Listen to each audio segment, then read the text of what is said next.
The Earth, our blue planet. It is water that gives this colour to the Earth. It took a long history of 4,560 million years for our planet to become the way it is now. Water for the future.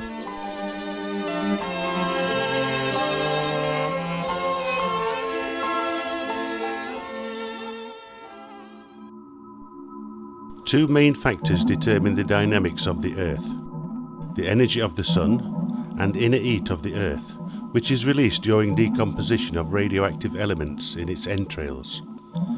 It is believed that due to these factors, the planet Earth and life in it will continue to exist approximately for another 5 billion years. Having penetrated the filter of the atmosphere, solar energy eats the surface of the Earth, affects the weather, and fosters the circulation of water, erosion of the Earth's surface, and the formation of sedimentary rocks.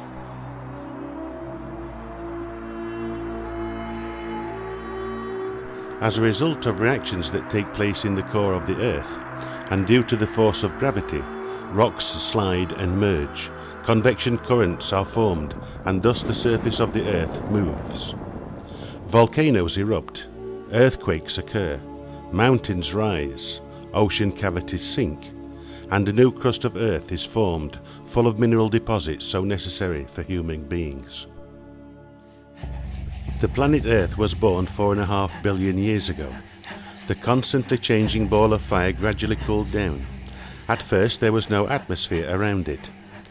Asteroids falling onto the Earth and abundant eruptions provided conditions for the formation of water vapour, ammonium and methane, and later compounds of nitrogen, hydrogen and oxygen. These compounds in their turn formed various oxides, the most important of which was carbon dioxide. This was a process of gradual formation of the atmospheric layer, which protects the Earth and prevents destruction of any life on Earth by disastrous radiation of the Sun. Water and everything that had melted in it filled the tremendous depressions of the Earth, paving the way for the reign of oceans. During the long period of evolution, which lasted more than 2.5 billion years, and provided conditions favourable for formation of life in water, the first single-celled organisms emerged. Multicellular organisms appeared almost 3 billion years later. These organisms evolved, moved onto land, and up into the air. It took another 500 million years for the first primitive man to appear on our planet. And today water is the essential natural resource that sustains life on Earth.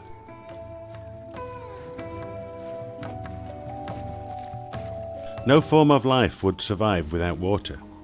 Water is the most important constituent of any organisms. Almost 60% of tree weight is comprised of water. The amount of water in animals ranges from 65% to 80%. 2/3 of the human body also consists of water. By the way, our brains are made up of approximately 75% of water, 22% in our bones, and even 83% in our blood. Any defensive system of human beings uses water for food digestion, dissolution and transference of nutrients into blood, and the elimination of wasteful and harmful materials from the body. Also, water controls the body temperature. Man can survive several weeks without food, but only a couple of days without water. Water in our planet is everywhere. In the oceans, lakes, rivers, underground, soil, and the atmosphere.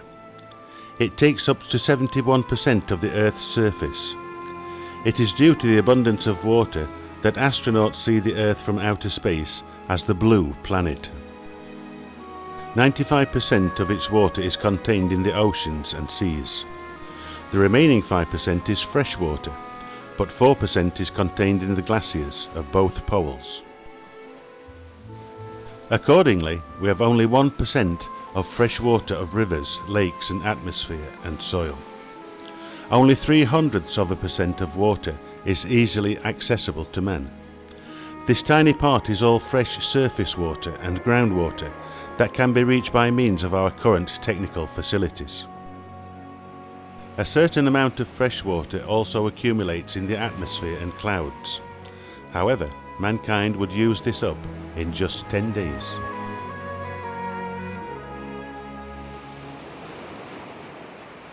Water is in constant movement.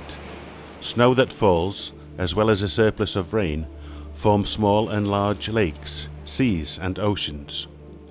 The majority of water flows down rivulets and rivers. Raindrops penetrate through sand and clay layers and accumulate under the earth's surface in limestone clefts and pores, thus creating a repository, a groundwater layer. Under the impact of the sun, wind and air streams, vapour rises from the earth's surface, meadows, trees and water bodies.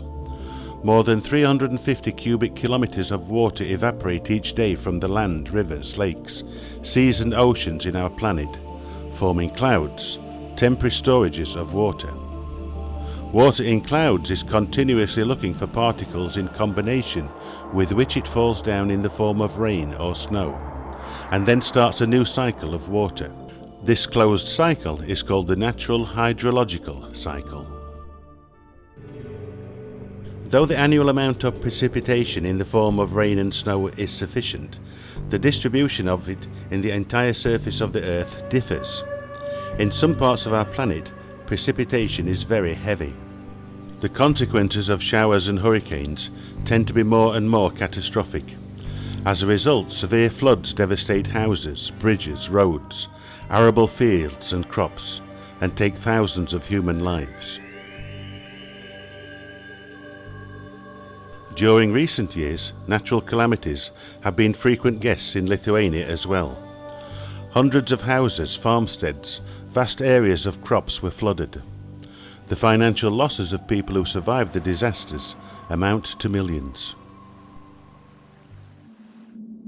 On the other hand, however, there are places on the earth that do not see rain several years in a row. In one of the severest wastelands in the world, the Atacama Desert in Chile, not a single drop of rain falls for several years. The desert is dominated by salty fields, and instead of sand, the wind carries dried salt. In such deserts, not only plants or animals, but also human beings feel the shortage of water. Huge amounts of water are required in dry areas for watering agricultural crops. If people living upstream use a lot of water for intensive agricultural activities, the downstream inhabitants soon start lacking it. Thus a water crisis emerges and conflicts rise, not only between the inhabitants of upstream and downstream, but also between states. Over 1 billion people of our planet do not have safe drinking water. In Africa, many people do not have enough clean water, even for the preparation of food. We cannot even think about adequate sanitary conditions or the reduction of poverty without water. In Lithuania, fresh groundwater is used in household activities. We use it at home, in the industrial processes of enterprises, for agricultural purposes as well as for drinking, the preparation of food, washing and laundering. The daily consumption of water for household purposes in Lithuania is about 50 to 70 litres per person. We wash ourselves and our clothes, bathe and swim in swimming pools full of clean, transparent water, without giving a single thought of from where and how this water reaches us. Special drilling equipment is used to be able to reach the deep artesian layers. Such artesian boreholes of fresh water can be as deep as 300 metres, and those of mineral water can reach even more than 1 kilometre.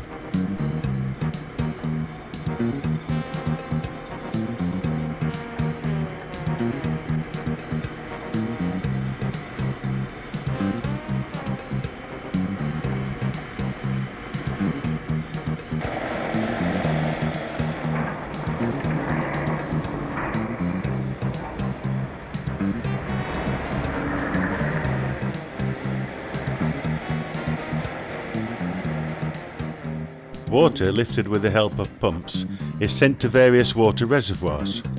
From there it is further transported along pipes to water supply systems and reaches our taps. Drinking water is supplied to the majority of our cities and larger settlements from a group of artesian bores, which are called well fields. In larger cities, centralised water systems are developed, which supply drinking water to the population. The owners of older houses still often use pressure taps put up on the street for several households.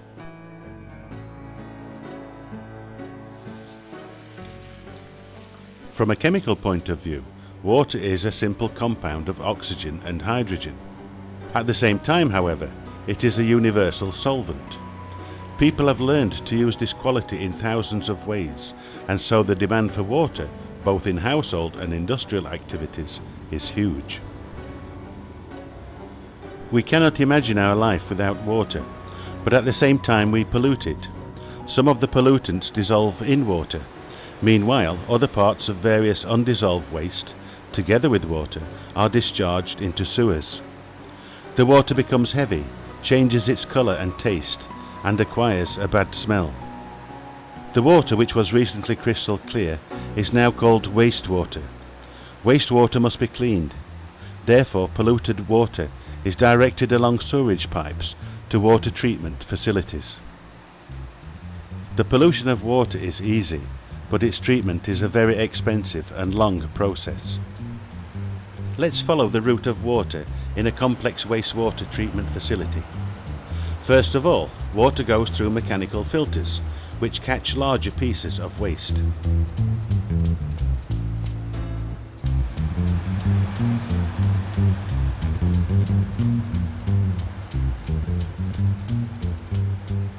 After that, it is directed to big ponds, where sand and small impurities settle.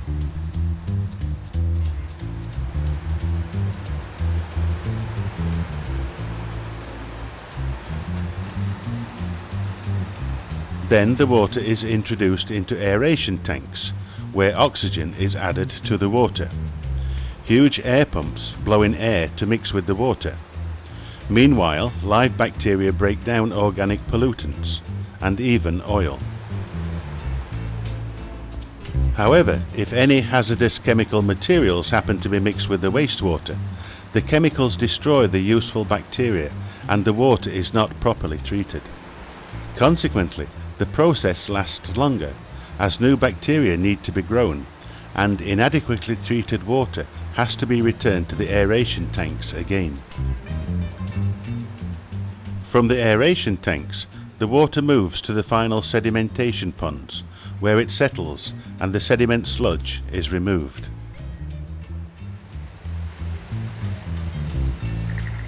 So, finally, the treated water may be returned back to rivers. Now it is clean again.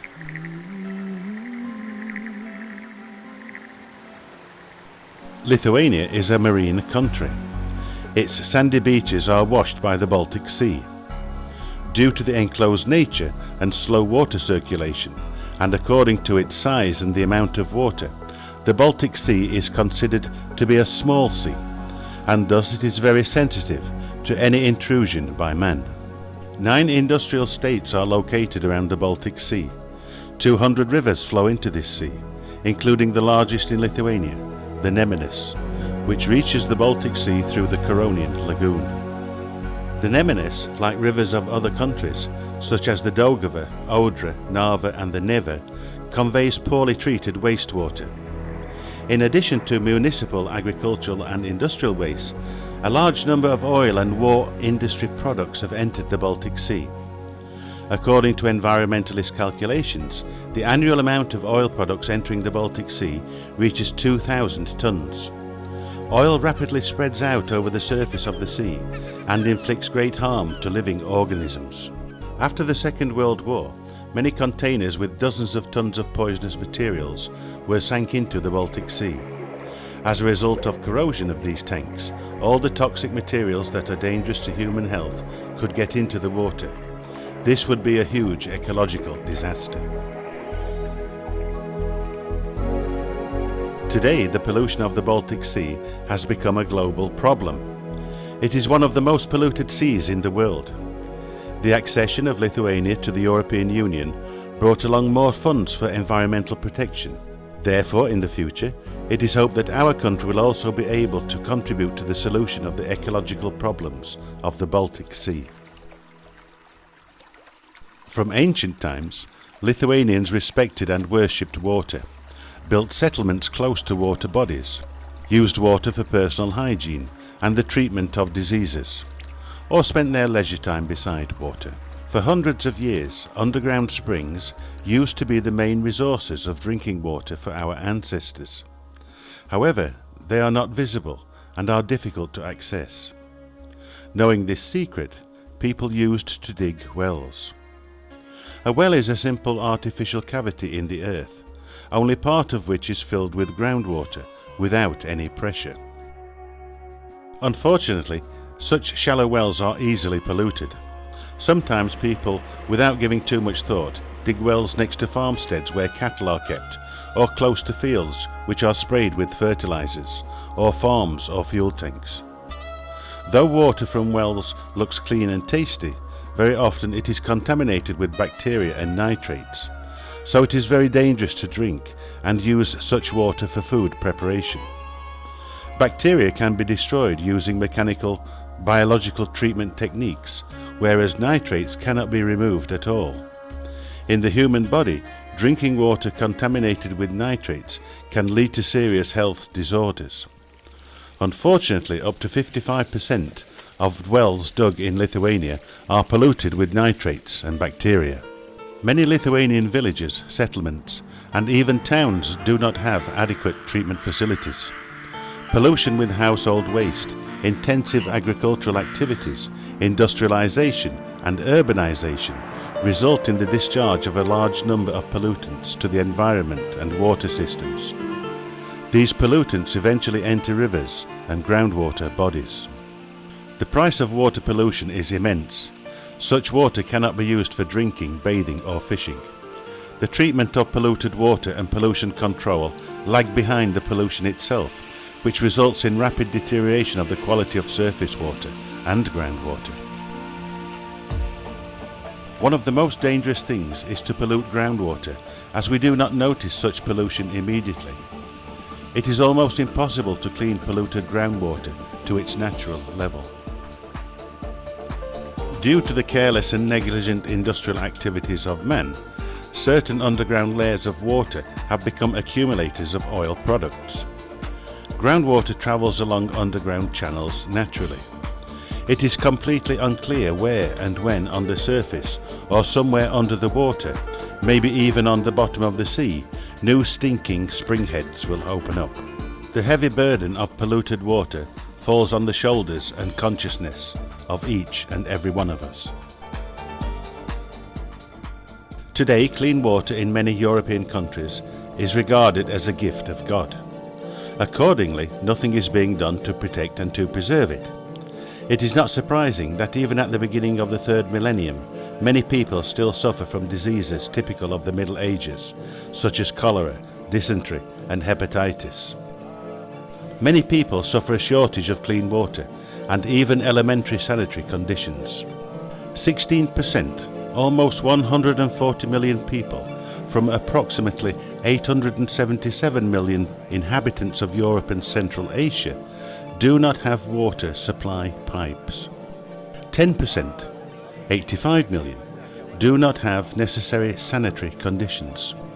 5%, 41 million, do not have safe drinking water at all.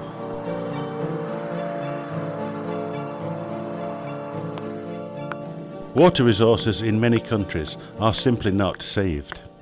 In some European countries, even 80% of the water extracted from underground is lost due to the inadequate operation of pipelines. Calculations show that more than 9 billion people will live on our planet by the year 2025. All of them will need water for drinking, the preparation of food, meeting sanitary conditions, as well as for rapidly growing industry. It is inevitable that we assess the changes to the environment. We ourselves must change our attitude towards the use and protection of water. We cannot wait any longer. It is high time for each of us to play our individual roles in the preservation of water resources for future generations.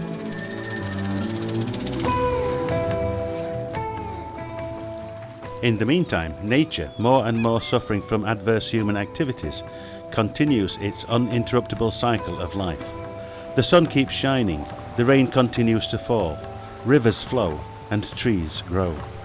Let us believe that mankind does put forward modern ideas and cherish new hopes for the future, which cannot be imagined without water, so necessary for all life of our common planet, Earth.